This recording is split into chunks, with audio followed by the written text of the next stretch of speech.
नमस्कार मेरे प्यारे साथियों, आप सभी का आपके अपने इस सिद्धार्थ वीएस यूट्यूब चैनल पर स्वागत है। दोस्तों, आज की इस वीडियो लेक्चर में हम बात करने वाले हैं class 12th biology board exam 2026 के लिए जनन स्वास्थ्य यानी रिप्रोडक्टिव हेल्थ वाले चैप्टर के पूरे मोस्ट इम्पोर्टेंट जितने हमारे टॉपिक हैं उन सभी को कवर करेंगे और बहुत ही डिटेल में पढ़ेंगे। इसीलिए आप लोगों से रिक्वेस्ट है कि आप लोग वीडियो को छोड़ करके मत जाइएगा, वीडियो को पूरा देखिएगा और वीडियो को पूरा देखने के बाद में आपको जो कॉन्फिडेंस मिलेगा उसका तो आप कल्पना नहीं कर सकते। चलते हैं अपने उन टॉपिक की तरफ। आज के इस वीडियो में जो मैं टॉपिक कवर करने वाला हूँ दोस्तों, आज की इस वीडियो में जितने मैं टॉपिक कवर करने वाला हूँ बहुत ही इम्पोर्टेंट है, बहुत ही मोस्ट इम्पोर्टेंट है, वेरी वेरी मोस्ट इम्पोर्टेंट है। तो उसमें से आज की इस वीडियो में चैप्टर में जो हमारे टॉपिक हैं वो है जनन स्वास्थ्य क्या होता है, भारत में इसके लिए प्रयास हुए, जितने भी प्रयास हुए उसको हम करेंगे। परिवार नियोजन यानी गर्भ निरोधक उपाय को देखेंगे। रोग, यौन रोग यानी जो लैंगिक अंगों से रोग होते हैं उन्हें देखेंगे। और क्या देखेंगे, बांझपन के उपचार, RART तकनीक, इसे भी देखेंगे, अच्छे से पढ़ेंगे और इन सबको पढ़ेंगे। और क्या पढ़ेंगे, और हमारे पास क्या, संभावित परीक्षा पत्र यानी यूपी बोर्ड 2026 में जो संभावित परीक्षा पत्र हैं यानी प्रश्न पत्र है उन सबको देखेंगे। तो गाइस चलते हैं आगे अपने टॉपिक की तरफ। दोस्तों, हमारा पहला टॉपिक है जनन स्वास्थ्य की परिभाषा। अब हमें यहाँ पर बताना है कि जनन स्वास्थ्य की परिभाषा क्या होती है। तो जनन स्वास्थ्य का अर्थ यह है शारीरिक, मानसिक और सामाजिक रूप से स्वस्थ रहना ताकि प्रजनन से जुड़ी सभी क्रियाएं सामान्य रूप से संपन्न हो सके। यानी क्या है कि शारीरिक, मानसिक और सामाजिक रूप से स्वस्थ रहना, शारीरिक शरीर से स्वस्थ रहना, मानसिक मतलब कि दिमाग से स्वस्थ रहना, किसी के बारे में गलत ना सोचना, सामाजिक की समाज में अच्छा दिखने और अच्छा होने की इसमें जो है ज़रूरत होती है। तो हम स्वस्थ हैं पूर्ण रूप से, तभी हम स्वस्थ हो पाएंगे। इन सबको देखेंगे। फिर आगे देखते हैं। WHO के अनुसार प्रजनन स्वास्थ्य वह स्थिति है जिसमें व्यक्ति प्रजनन से संबंधित सभी मामलों में पूर्ण रूप से स्वस्थ हो। इसमें क्या है, तो इसमें मतलब स्वास्थ्य का मतलब ये होता है कि शारीरिक, मानसिक और सामाजिक रूप से स्वस्थ होना। अब आगे देखते हैं टॉपिक नंबर 2, भारत में जनन स्वास्थ्य से संबंधित प्रयास। देखते हैं इसमें भारत ने 1951 में परिवार नियोजन कार्यक्रम चालू किया, फैमिली प्लानिंग प्रोग्राम मतलब शुरू किया, उसे कहते हैं इंग्लिश में। फिर देखते हैं इसके मुख्य उद्देश्य क्या है, जो ये चलाया गया है इसके उद्देश्य क्या है भाई।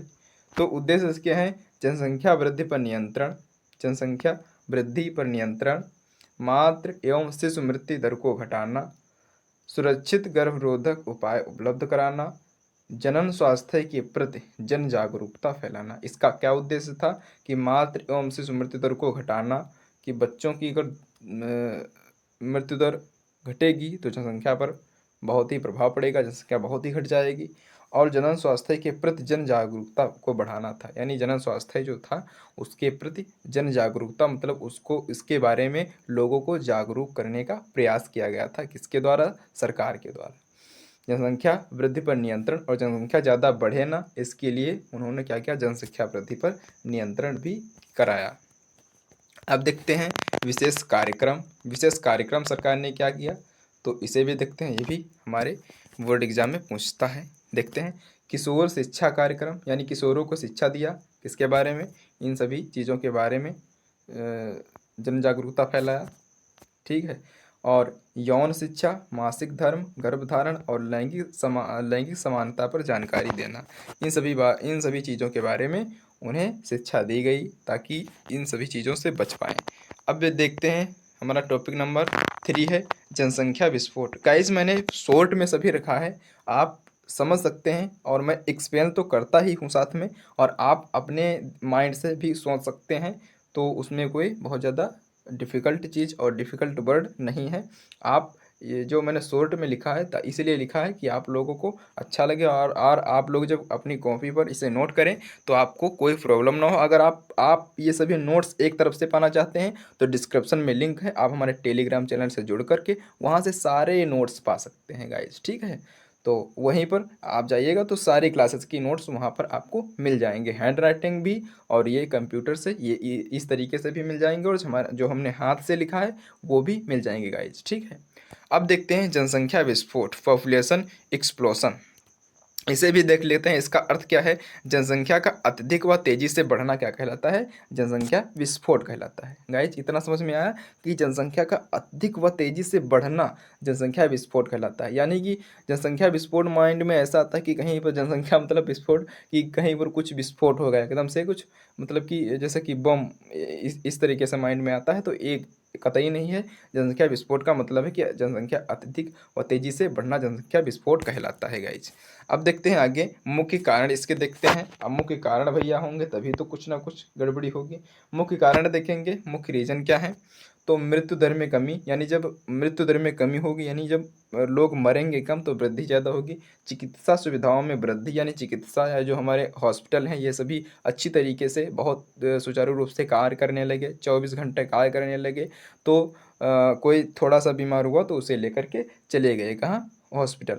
फिर देखते हैं प्रारंभिक विवाह, यानी बहुत जल्दी विवाह कर दिया गया तो जो बच्चे ज़्यादा होंगे, जनसंख्या ज़्यादा बढ़ेगी।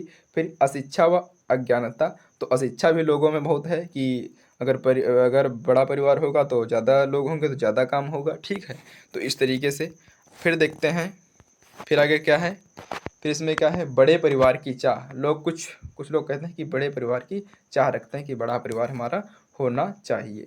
इस तरीके से ये हमारे पॉइंट हो गए। इस सभी पॉइंट नोट करते जाइएगा। अगर आप पॉइंट नोट करेंगे तो आप इन पॉइंट से ही समझ जाएंगे पूरी इसमें क्या है, सब कुछ पूरा निचोड़ समझ जाएंगे, ठीक है।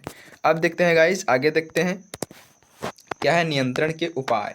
अब नियंत्रण, इसके उपाय भी ढूंढा गया, नियंत्रण का उपाय ढूंढा गया, ठीक। अब देखा गया यहाँ पर विवाह की न्यूनतम आयु का पालन। अब क्या कर दिया सरकार ने पुरुषों के लिए 21 वर्ष और जो है महिलाओं की आयु 18 वर्ष कर दिया गया है। लेकिन अब बढ़ने की और उम्मीद है कि महिलाओं की 21 वर्ष और पुरुषों की 25 वर्ष कर देनी चाहिए अभी भी इसमें जो है। लेकिन जो अभी चल रहा है वो 18 से 21 चल रहा है, ठीक। तो ये महिलाओं का है, ये पुरुषों का है 21 वर्ष और महिलाओं का क्या है 18 साल है, ठीक है गाइज।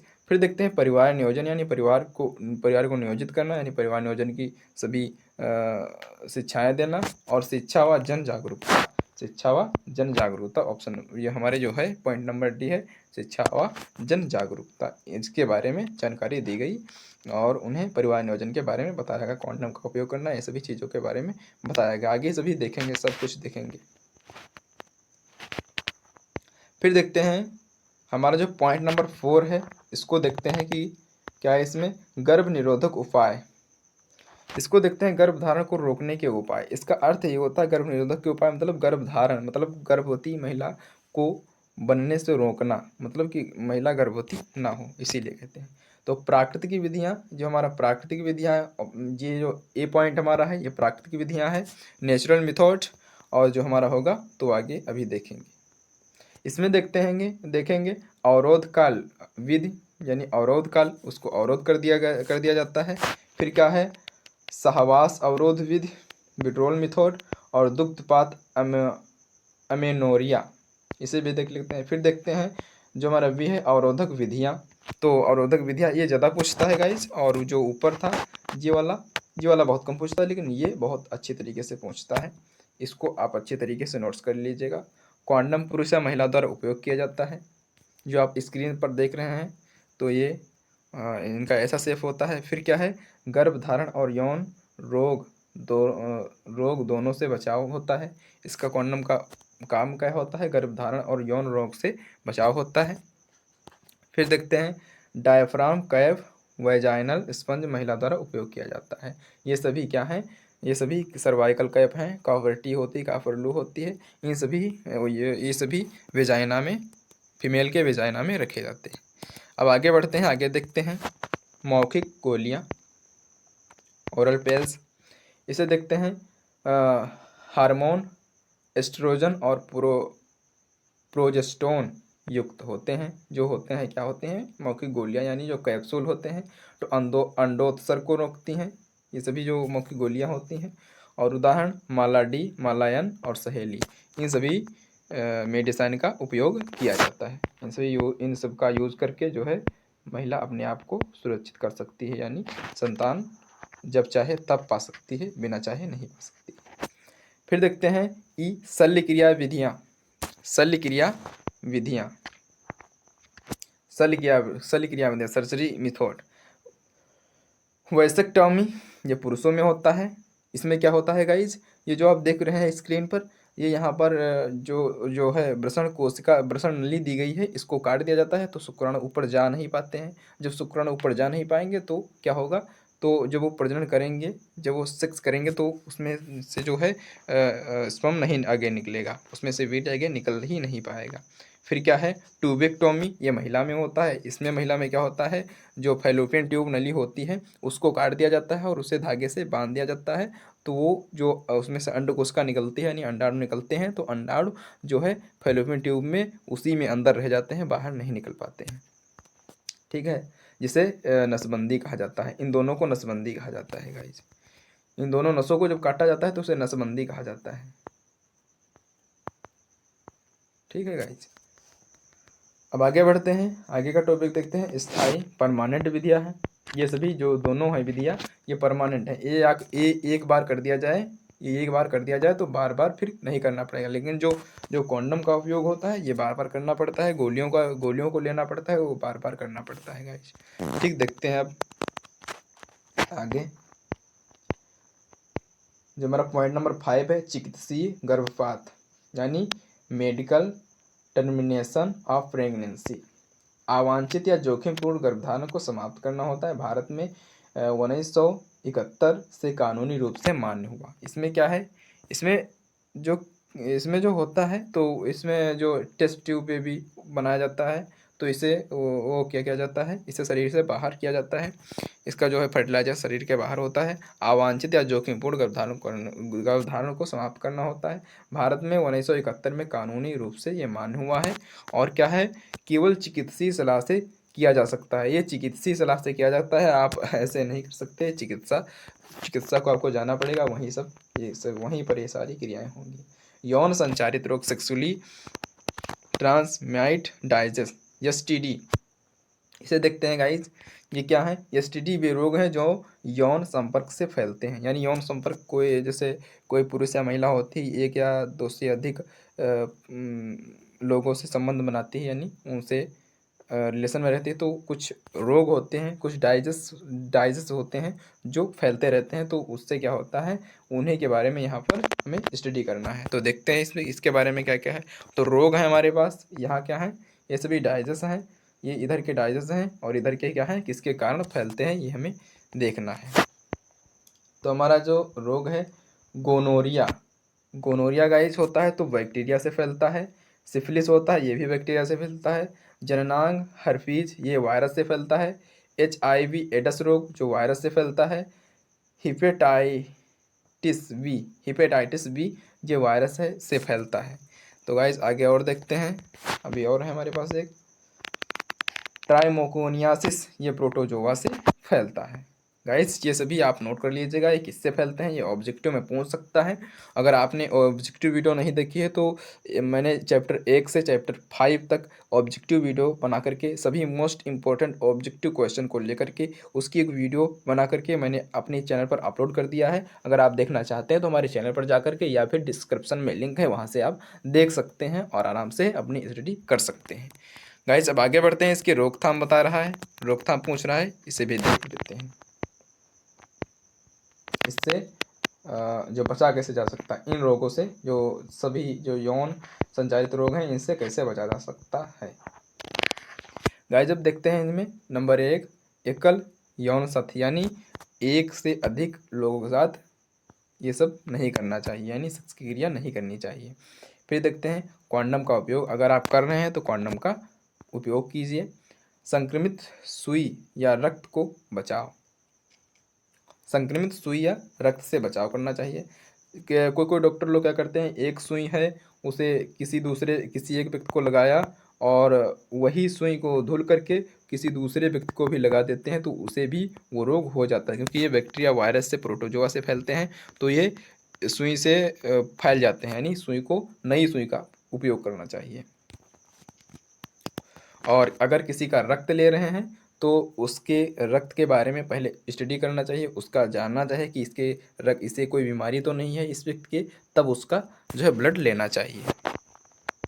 फिर देखते हैं समय समय पर स्वास्थ्य परीक्षण, समय समय पर जो है स्वास्थ्य परीक्षण करवाना चाहिए, उसकी परीक्षा करवानी चाहिए, यानी चिकित्सा में जा करके अपने ब्लड की जांच करवानी चाहिए, इससे बचा जा सकता है। फिर 7 नंबर है हमारा बांझपन, यानी बांझपन कैसे होता है, इसकी तकनीकें देखते हैं। इसका अर्थ क्या है, जब दंपति सामान्य यौन जीवन के बावजूद संतान उत्पन्न नहीं कर पाता तो उसे क्या कहते हैं, उसे बांझपन कहते हैं। यानी दंपति मतलब कोई व्यक्ति सामान्य यौन जीवन के बावजूद उसके पास यौन जीवन भी है तो वो संतान नहीं उत्पन्न कर पाता है, तो उसे क्या कहते हैं, बांझपन कहते हैं। ठीक है, तो ART एसिड रिप्रोडक्टिव टेक्नोलॉजीज, इसे देखते हैं, तकनीक देखते हैं और उसका विवरण भी देखते हैं। IVF यानी टेस्ट ट्यूब बेबी तकनीक, इसमें क्या होता है गाइज, स्क्रीन पर जो देख रहे हैं आप, तो स्क्रीन पर जो ये बेबी देख रहे हैं, इस बेबी को अंदर इसके टेस्ट ट्यूब जो है ये पाइप है, इसके अंदर रखा जाता है और एक सामान्य तापमान पर, मतलब बच्चे को नहीं रखा जाता है, मेल का स्पर्म लिया जाता है और फीमेल का जो है एग्स लिए जाते हैं और उनका निषेचन कराया जाता है एक टेस्ट ट्यूब बेबी उसमें ट्यूब में, यानी नली में, और एक निश्चित तापमान पर कराया जाता है। ये चिकित्सा में होता है, यानी हॉस्पिटल में होता है, ये लैब में होता है, ये घर पे नहीं हो सकता है और इसका बहुत ज़्यादा खर्चा बैठता है। ठीक है, तो इसके बारे में यही सब होता है। फिर देखते हैं ZIFT, निषेचित अंड को फैलोपियन नली में डालना, यानी निषेचित अंड को जब निषेचन हो जाता है अंड कोशिका का, तो उसको फैलोपियन ट्यूब में डाल दिया जाता है फीमेल के। फिर देखते हैं GIFT, अंड व शुक्राणु दोनों को नली में डालना, दोनों को नली में डालना होता है। फिर देखते हैं ICSI, शुक्राणु को सीधे अंड में प्रविष्ट करना, जो शुक्राणु होता है उसे सीधे अंड में प्रविष्ट करा दिया जाता है जब दोनों लोग, मतलब मेल फीमेल का तापमान अलग अलग होता है, उसके स्पर्म का और अंड कोशिका का, एग्स का, तो उससे क्या किया जाता है, पहले ही बाहर निकाल करके फीमेल का जो है एग्स और मेल के जो है स्पर्म निकाल लिया जाता है सुई से, और उसे सुई से निकाल के दोनों का बाहर निषेचन करवाया जाता है। उसके बाद में फीमेल के जो फैलोपियन ट्यूब में डाल दिया जाता है उसे, ठीक है, निषेचित अंड कोशिका को। फिर वो जाकर के यूट्रस में वहाँ पर जो है अपना पोषण पाता है और अपना वहाँ पर जो है तैयार हो जाता है एक बेबी के रूप में। फिर देखते हैं, फिर क्या है AI, शुक्राणु को गर्भाशय में प्रविष्ट करना, ये भी देख लिया, शुक्राणु को गर्भाशय में सीधा प्रविष्ट कर दिया जाता है।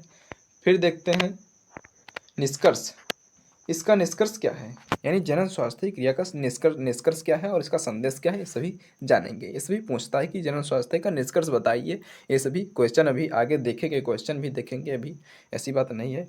जनन स्वास्थ्य केवल संतानोत्पत्ति तक सीमित नहीं है, जनन स्वास्थ्य केवल संतानोत्पत्ति मतलब संतान को उत्पत्ति करने तक की सीमित नहीं है, इसके और भी हैं, बल्कि यह शारीरिक, मानसिक और सामाजिक रूप से स्वस्थ जीवन का आधार है गाइस। तो ये क्या है, बल्कि शारीरिक, मानसिक और सामाजिक रूप से स्वस्थ जीवन का आधार है, यानी सभी रूपों से आप स्वस्थ होना चाहिए।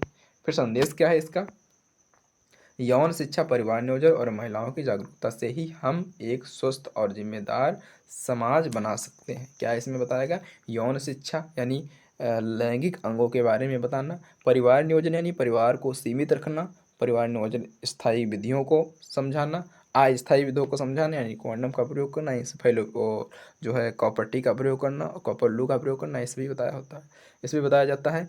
और महिलाओं की जागरूकता से ही हम एक स्वस्थ और जिम्मेदार समाज बना सकते हैं। फिर देखते हैं यूपी बोर्ड 2026 संभावित परीक्षा पत्र। यानी परीक्षा पत्र में जो पूछे गए क्वेश्चन पेपर हैं उन्हें देख लेते हैं एक बार और अपनी वीडियो को एंड करते हैं। जनरल स्वास्थ्य की परिभाषा लिखिए। पहला क्वेश्चन हमारे पास क्या है, जनरल स्वास्थ्य की परिभाषा लिखिए। तो हमारे पास क्या पूछ लिया गया है कि जो हमारा आंसर होगा तो सामाजिक, मानसिक और क्या है, शारीरिक रूप से स्वस्थ होना जनरल स्वास्थ्य कहलाता है। बस हमारा हो गया। फिर क्या है, परिवार नियोजन कार्यक्रम का उद्देश्य लिखिए। तो इसमें सभी परिवार नियोजन विधियों का लिखना है, यानी कॉन्डम का उपयोग जो है, ट्यूबेक्टोमी का, और ये सभी क्रियाओं को लिखना है। फिर देखते हैं गर्भ निरोधक विधियों को के प्रकार लिखिए। जो गर्भ निरोधक के विधियों के प्रकार हैं इन्हें भी लिखना है, यानी गोलियों का उपयोग और फीमेल कॉन्डम का उपयोग करना। फिर देखते हैं यौन संचारित रोगों के नाम लिखिए, जो मैंने अभी बताया था। ये जो सभी यौन संचारित रोग, HIV रोग, ये सभी हैं, तो उनके नाम लिखना है। और जो जो है इसमें केवल वही पूछता है, यौन संचारित रोगों के नाम बताना है। इसमें किसके कारण है, कारण नहीं पूछ रहा है, कारण नहीं पूछ रहा है गाइस।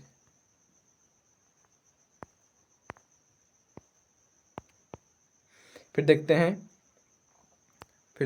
क्या है, फिर देखते हैं ART तकनीकों के नाम बताइए। ART तकनीक जो मैंने ऊपर भी किया था उसके बारे में सब कुछ बताना है। तो गाइस यहाँ तक मेरा सब कुछ ये हो गया है।